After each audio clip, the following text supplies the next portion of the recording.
Friends, Radhe Radhe. आज तो हद ही हो गई है। हमारे राज्यसभा में बात हो रही थी शिक्षा संशोधन को लेकर। योगी जी काफी कड़क मिजाज में दिख रहे थे। माता प्रसाद पांडे जो नेता प्रतिपक्ष हैं समाजवादी पार्टी से, उन्होंने थोड़ा सा संशोधन हो ही रहा है तो बोल दिए उसमें उर्दू और संस्कृत को भी जोड़ दिया जाए। और इसी बात पे हम सूबे के जो मुख्यमंत्री योगी आदित्यनाथ जी हैं वो पूरा बौखला गए और उस पर समाजवादी पार्टी पे आरोप लगा दिया कि आप लोग बच्चों को कठमुल्ला बनाना चाहते हैं।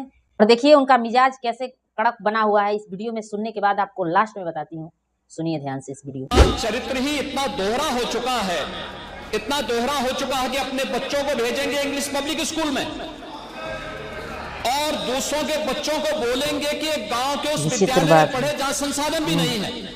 अपने बच्चों को ये लोग पढ़ाएंगे इंग्लिश स्कूलों में और दूसरे के बच्चे के लिए अगर सुविधा सरकार देना चाहते हो कहते नहीं उर्दू पढ़ाओ इसको, यानी उसको मौलवी बनाना चाहते हैं, कठपुल्ला पर जोड़ते इसको ले जाना चाहते हैं। ये नहीं चल सकता।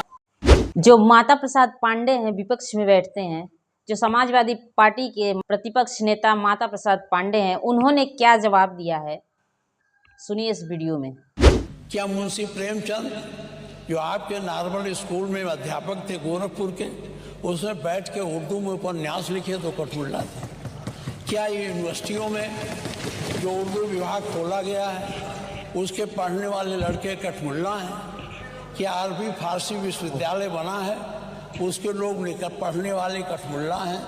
तो मैं इस शब्द पर आज आपत्ति करता हूँ। जिस उर्दू की मोहब्बत में राम प्रसाद बिस्मिल हो गए, जिस उर्दू की मोहब्बत में रघुपति सहाय फिराक गोरखपुरी हो गए, ब्रिजनारायण चकबस्त हो गए, पंडित हरिचंद अख्तर हो गए, संपूर्ण सिंह कालरा गुलजार विरोध कर हो रहे हैं, गए, कठमुल्ला की भाषा बोल रहे हैं, लिखा करते थे, जिस उर्दू को खुद गांधी जी हिंदुस्तानी भाषा कहते हैं, जिस भाषा से उर्दू और पटेल ने प्यार किया, जिस भाषा ने इंकलाब जिंदाबाद का नारा दिया, जिस भाषा ने जय हिंद का नारा दिया, जिस भाषा में मोहब्बत और बगावत के गीत गाए गए, आज एक सूबे के मुखिया उसी भाषा को कठमुल्ला की भाषा कह रहे हैं।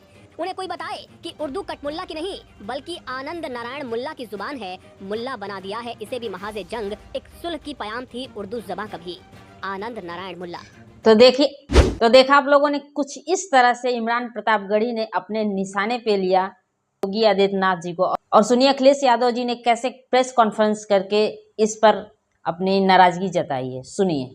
अपने बच्चों को पढ़ाते हैं और ये सिर्फ क्या मुल्ला कठमुल्ला बनाना चाहते हैं, मतलब इस तरह की भाषा का इस्तेमाल। देखिए, जब हेट स्पीच के बारे में एक संस्था ने सर्वे करके बताया तो उसमें भारतीय जनता पार्टी दुनिया में सबसे आगे नजर आई वो पार्टी। और जब लीडर्स का हम वो करेंगे किसने सबसे ज़्यादा हेट स्पीच की दी है, उसमें उत्तर प्रदेश के मुख्यमंत्री सबसे आगे हैं। मुझे लगता है वो गलत भाषा बोलने पर या इस तरह के व्यवहार करने पर उन्हें कोई ना कोई मेडल दे रहा है। और ये बात मत भूल जाना आप, यही चैनल था, ऐसे ही आमने सामने कैमरे के खड़े थे, मुख्यमंत्री जी ने पता नहीं कौन सा शब्द का इस्तेमाल किया था, वही नहीं जो रोने की एक्टिंग की थी। आप जानकारी करिएगा, जब पहली बार रिकॉर्डिंग हुई तो ज़्यादा रो दिए, पूरी रिकॉर्डिंग डिलीट करनी पड़ी, दोबारा उन्होंने रो करके जो दिखाया फिर खुद रिकॉर्डिंग देखी, तब जाकर के वो वीडियो लाइव हुआ है। तो ऐसे मुख्यमंत्री से क्या उम्मीद आप कर सकते हो? मुख्यमंत्री कह रहे हैं कि राज्यपाल का भाषण नहीं होने दिया समाजवादी पार्टी ने, अखिलेश जी को और बाकी उनके सदस्यों को माफी मांगनी चाहिए। हम लोगों को माफी नहीं मांगनी चाहिए। माँ गंगा में हिंदू धर्म में पाप धोने का भी मौका मिलता है। तो सुना आप लोगों ने अखिलेश यादव ने कैसे मुख्यमंत्री जी को जवाब दिए हैं उर्दू भाषा को लेकर। हाँ, अब सुनिए डिम्पल यादव कैसे अपना बयान दे रही हैं। प्राइमरी स्कूल की पूरे प्रदेश में क्या व्यवस्था है, जहां लाखों बच्चे प्राइमरी स्कूल में अब इनरोलमेंट नहीं करा रहे हैं। सरकार इसके आंकड़े पेश करे सबसे पहले कि प्राइमरी स्कूल की क्या व्यवस्था है, क्या आंकड़े हैं जिन्होंने अपना इनरोलमेंट कैंसिल कराया है, या जिस हिसाब से पहले इनरोलमेंट होते थे बच्चों के वो नहीं हो पा रहे हैं आज के डेट में। और जो बात कह रहे हैं कि हम किसी भाषा विरोधी है, तो बताइए नेताजी ने सबसे ज्यादा अगर अपनी मातृभाषा हिंदी का सहयोग भी किया, उसको आगे बढ़ाने की बात अगर किसी ने की तो आदरणीय श्रद्धेय नेताजी ने की। और समाजवादी पार्टी हमेशा इसका साथ देती है और अपनी भाषा को आगे बढ़ाने की। सबका बयान तो आप लोगों ने सुन लिया, अब लास्ट में आपको एक बयान और सुनवाती हूँ जो कि नेता मंत्री से कोई मतलब नहीं है, ठीक है वो IAS के सबसे उच्च अधिकारी और सबसे बेस्ट टीचर जो कि जो IAS की परीक्षाओं को तैयारी करवाते हैं, वो हैं दिव्य दृष्टि सर। आइए उनके मुंह से सुनते हैं उर्दू भाषा कहाँ से और कैसे स्टार्ट हुआ है। चलिए उनके मुंह से सुनते हैं। आज के हिंदी वाले अलग मूड में चल रहे हैं, कह रहे उर्दू खत्म कर दो, मुसलमानों की भाषा है। भाषा किसी धर्म की नहीं होती है।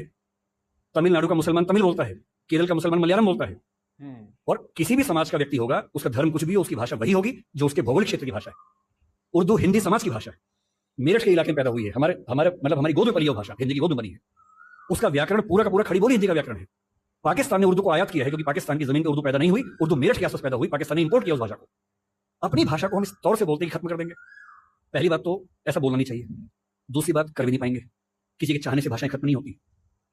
तो फ्रेंड्स, देखा आप लोगों ने सबका बयान, एक एक बयान सुनवाई आपको, और सुनने के बाद क्या लगता है कि मुख्यमंत्री सर जो मुख्यमंत्री कर रहे हैं सही कर रहे हैं। जब सब्जेक्ट में आप संशोधन कर रहे हैं, शिक्षा में संशोधन कर रहे हैं, तो क्यों उर्दू और संस्कृत उर्दू संस्कृत से आपको कोई दिक्कत नहीं, इंग्लिश से कोई दिक्कत नहीं है, उर्दू से क्या दिक्कत है? उर्दू तो इंटरनेशनल भाषा है, हर जगह यूज होती है, उसका इतना मान्यता है जितनी इंग्लिश की है उतना उर्दू की भी है। उर्दू की इतनी मान्यता है कि जितनी इंग्लिश की मान्यता है।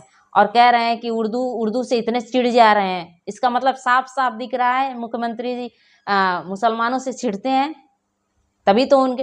अरे भाषा की पहचान धर्म से नहीं होती है। अभी अभी जो बोले हैं IAS दृष्टि से जो बोल रहे थे, किसी भी भाषा का धर्म से कोई संबंध नहीं है।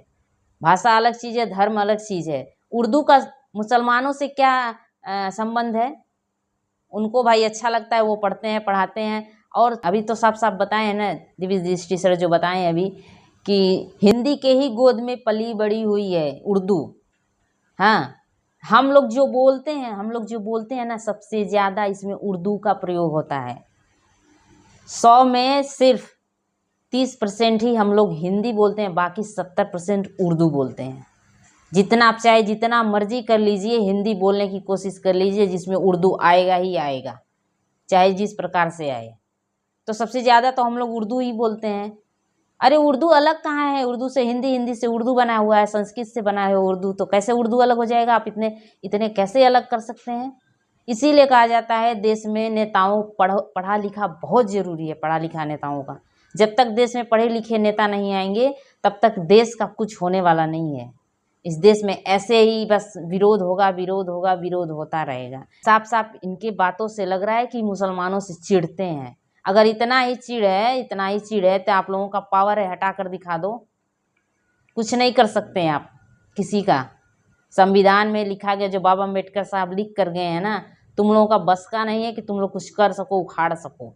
अभी देश की जनता इतनी अंधी नहीं हुई है, कि इतनी अंधी हो गई है कि तुम लोगों के हाथ में दे दे जो मर्जी सो, सब भाषा हटा दे और मुसलमानों को हटा दे, किसी को हटा दे।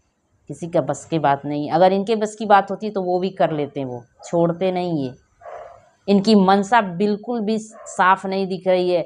जैसे इन्होंने किया ना मुसलमानों के साथ, ये प्रयागराज में नहीं जाने दिया, वैसे ही देखिए कैसे हुआ इतनी बड़ी दुर्घटना। और प्रयागराज में मुसलमानों की देन है कि सारे मंदिर मस्जिद जितने भी खोल दिए, अपने घर के दरवाजे खोल दिए हिंदुओं के लिए। शर्म नहीं आती है सरकार ये आग लगवा रही, हिंदू और मुस्लिमों में झगड़ा लगवा रही है। इन लोगों को शर्म नाम की चीज़ नहीं। अगर मुसलमान अपने इतना बड़ा दिल नहीं दिखाया होता, खिलाया पिलाया नहीं होता, तो आज सरकार तो मलबा उठा कर फेंक रही थी। लाश उठा कर पहाड़ कर फेंक दिए और मीडिया से 20-30 लोगों की मौत की आंकड़ा जारी कर दिया। ये है सरकार की असलियत, है ना। और उसी पर जनता पागल पड़ी हुई है। हिंदू मुस्लिम लड़ा रही है।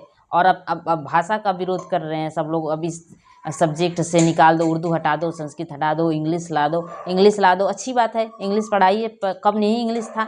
अच्छी बात है, इंग्लिश को अब बढ़ावा दे रहे हैं, अच्छी बात है। लेकिन उर्दू के नाम पे इतना चिढ़ क्यों हो गए? हमें ये नहीं समझ में। उर्दू में इतनी आपको इतना चिढ़ क्यों है? इसका मतलब साफ साफ दिखता है आपको इतनी मानसिकता नहीं है, इनके पास इतनी मानसिकता नहीं है कि उर्दू कहाँ से आया है और कैसे उत्पन्न हुआ है। और उर्दू को लेकर इनके दिमाग में बस एक कठमुल्ला, इनके मुंह से कैसे निकला बोल रहे हैं, कठमुल्ला बनाना चाहते हो। सब लोग जो जितने ये पढ़े लिखे हैं, इतने बड़े बड़े वो हैं, सब कठमुल्ला है। जो अभी बता रहे थे माता प्रसाद पंडे जो बता रहे थे, सब कठमुल्ला है पढ़ने वाले। हाँ, अब क्या मुसलमान संस्कृत पढ़ता है तो क्या वो हिंदू हो गया? एक से एक मुस्लिम मौलवी है ना कि पूरा संस्कृत का पूरा ज्ञान रखे हुए हैं, तो क्या वो हिंदू हो गए? हिंदू मुस्लिम तुम लोगों के अंदर जो पढ़ता लिखता है उन लोगों के अंदर भाषा को लेकर कोई भेदभाव नहीं है। ये अच्छी बात नहीं है, ये है सच्चाई बीजेपी की। बाकी आप लोगों को कैसा वीडियो लगा, अच्छा लगा तो लाइक कीजिए, चैनल पे नहीं तो सब्सक्राइब कीजिए। मिलते हैं नेक्स्ट वीडियो में नेक्स्ट सेशन के साथ, तब तक के लिए राधे राधे।